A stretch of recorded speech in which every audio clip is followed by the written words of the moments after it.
Let's move on. Exclusions. So what you'll see in, frankly, if it's, well, let me clear this up. Exclusions under an all risk, again, are going to be what we just discussed. It's going to be perils that the insurance company says, look, we're not covering these, right?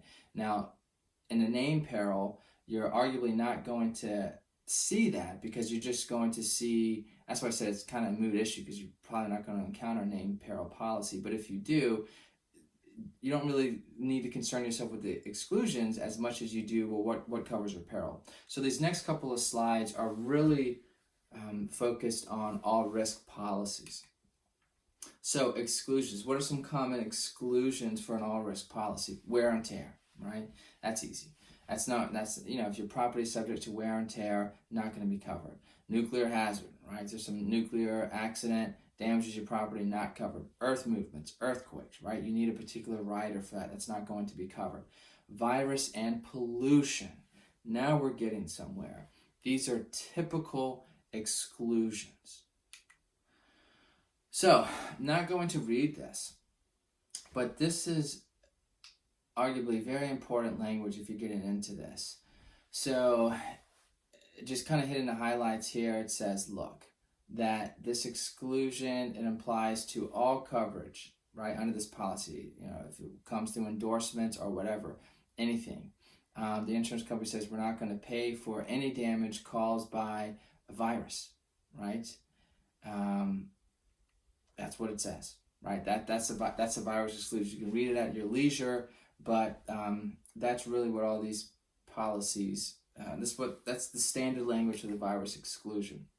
So what's important is to note this: loss or damage caused by, resulting from any virus. So who has the burden of showing that, right? It's the insurance company. It's not the policyholder. The insurance company has the burden to show that. Now, insurance companies began using these virus exclusions after the early 2000s, once we had SARS, right? So the insurance companies arguably knew that viruses could be a problem for them, right, as far as underwriting or whatever. And so they started having these virus exclusions into these all-risk policies. Another exclusion to pay attention to, which I haven't seen a lot of people talk about, is a pollution exclusion. Okay, so I don't think I don't have the language here. So here are the important kind of takeaways for the pollution exclusion, and that's the insurance company will not pay for loss or damage caused by pollutants, and the insurance company will pay if the pollutant is caused by a specified cause of loss. A specified cause of loss, for example, fire, explosion, water. Okay, in that case, then there's an argument that the insurance company will pay for any damage caused by a pollutant. Pollutants, what are they? Well, this is defined: solid, liquid, gaseous, or thermal irritant or contaminant. So the question is COVID-19 a pollutant? Well, if that's the insurance company's position, then the insurance company has that burden. So there's a couple of roadblocks if you start to put all these things together, at least roadblocks for coverage. So here's kind of a checklist. If you want to run your analysis through this. So is there loss, right? Is there loss to insured property? Well, so you need to ask yourself, is there physical damage to the property, right? Did the policyholder lose possession of the property? We saw that as a definition under Webster's. Okay, so is there loss or damage? Remember, this was a disjunctive. So the trigger for coverage under BI, the physical damage requirement, is disjunctive. We discussed that. So was there damage? And again, looking at some of the cases in California, that damage means physical altercation. Was the property physically altered? Or was there harm resulting from damage to the property? Again, looking at the dictionary definition. If so, is there an argument for coverage? Well, the policyholder, the insured, has the burden. The policy is interpreted against the insurance company. So what impact does civil authority coverage have? I'm sure you've heard a lot of discussions about this in the news as well. So that is an endorsement, right? So not every policy has it. You need to make sure it's an endorsement. It's an endorsement that insures against losses resulting from government orders prohibiting access to insured property due to physical loss or damage to property other than the insured property. That's a mouthful, right? And so it's important to know what this language is saying. So I have the language here. And there's no need to go over it now, but the high points, I would say, are this. So even if you want to make an argument under this, you still have to show a covered cause of loss, right? So let's take a step back. Let's assume you can't meet the physical damage requirement, right? Or losing possession. You just can't do it, okay? So you want to pursue coverage under the civil authority coverage. In order to do that, right, let's assume you have a named an all peril policy. Then you should be able to do it if A, there's a covered cause of loss, meaning virus wasn't excluded, right? Or pollution wasn't excluded. Okay. But if it's an all-risk policy, that's what we just talked about. Covered cause of loss is not excluded cause of loss. Okay. Named peril, covered cause of loss are named in the policy. So maybe you have that argument. Then you need to continue with the language, and it says, civil authority coverage causes damage to property. Okay. Here's the difference. It's not damage. It's not property damage to the insured's property, right? To the policyholder's property that's listed in the declarations page. That doesn't have to be physically damaged. What has to be damaged is other property, right? And the policy here usually defines damage as injury to property. So let's look at the, let's look at the policy. Sorry, my mouse skipped ahead. Okay, so let's see if we can meet the coverage elements. So A, access to surrounding areas prohibited by civil authority because of the damage. Okay, there's an argument probably made that, at least in some parts of the country, that is in play. B, the described premises, in quotations, are within that area. Usually that's limited to within 1 mile of the covered property. The damaged property. And then C, civil order was in response to a dangerous physical condition resulting from damage of a covered cause of loss. So again, you really can't get away from this covered cause of loss. So again, here's a very similar slide here to run your analysis by. What if there's neither a virus nor pollution exclusion? Okay, so let's back up. Let's consider this for a moment, because this is really gets to the heart of the matter. Okay, you have let's make a couple of assumptions here. You have an all peril policy, right? So all perils are going to be covered unless they're excluded. Second assumption, there's not a virus exclusion. There's not a pollution exclusion, okay, in this policy, all right?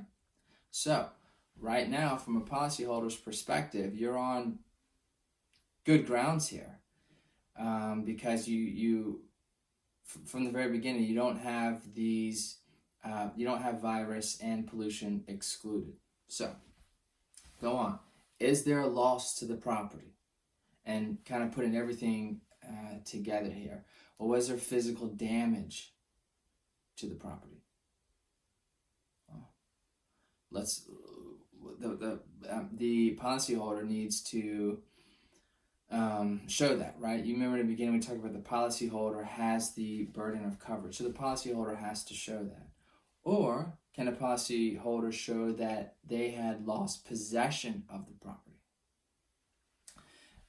Then, again, because it's disjunctive, was there damage? Not direct physical loss, right? However that's interpreted in California and your own states, but was there damage? Well, again, looking at the definition, was there physical altercation to the property? Maybe not physical damage. Was there physical altercation? Was there harm resulting from damage to the property? Well, in that case, you make the decision, well, is there an argument for coverage here? Again, the insurer, the policyholder, has the burden. But the benefit is that the contract is interpreted against the insurance company, right? So, let's move on here. Oh, these are just, it's an incredible time we're living in. And here are just some reminders, that I pulled when I was making this together, avoid your traveling, shelter in place, clean and disinfect, no crowded places, wash your hands, cover coughs and sneezes. This is going to be quite the experience coming out of this. And it's going to take a lot on both sides of litigation to find a way through a lot of these disputes, especially this COVID-19 and business interruption disputes. Like I said in the beginning, I've consulted with some clients, I've taken a look at these policies, and frankly, there are some hard arguments, right, if you're the policyholder.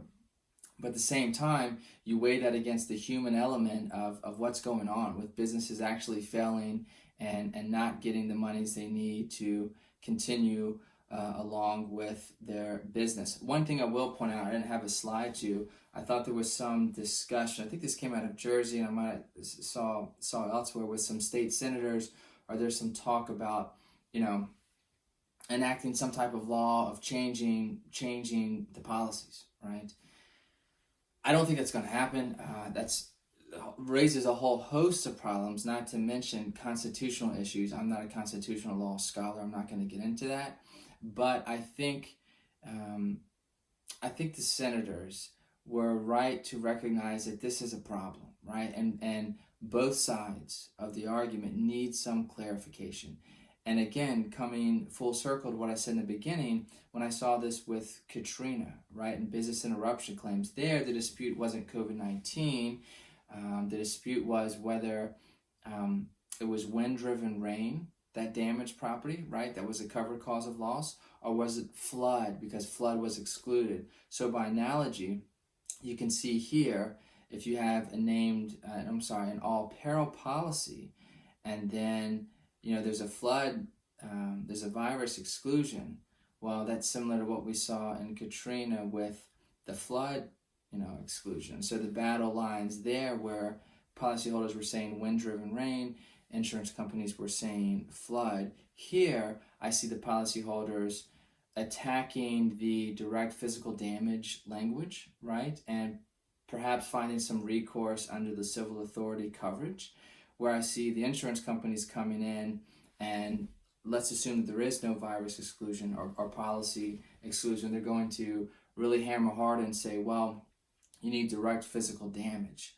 And the policyholder is going to come back and say, well, that's not particularly defined, any ambiguity, it's interpreted against you, et cetera, et cetera.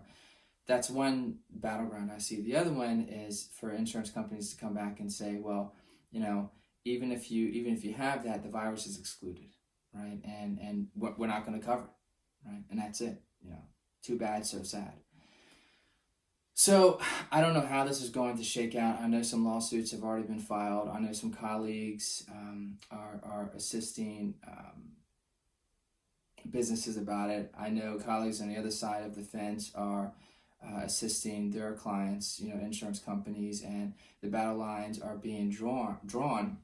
And I don't see really at this point a way out of it, except through at least some of these cases are going to have to be litigated. Some of these cases are going to have to be tried, and the court's going to have to get involved in some of these declaratory actions and make some findings of law. Again, we said this in the beginning, that when there's a contractual dispute, it's the judge that steps in, and he's going to say, this is what the terms mean, right? This is what's covered, this is what's not covered. So I hope that this CLE just provided you some background, right? Again, like I said, we're kind of just skimming the top just to give you just a very general understanding of the lay of the land, right?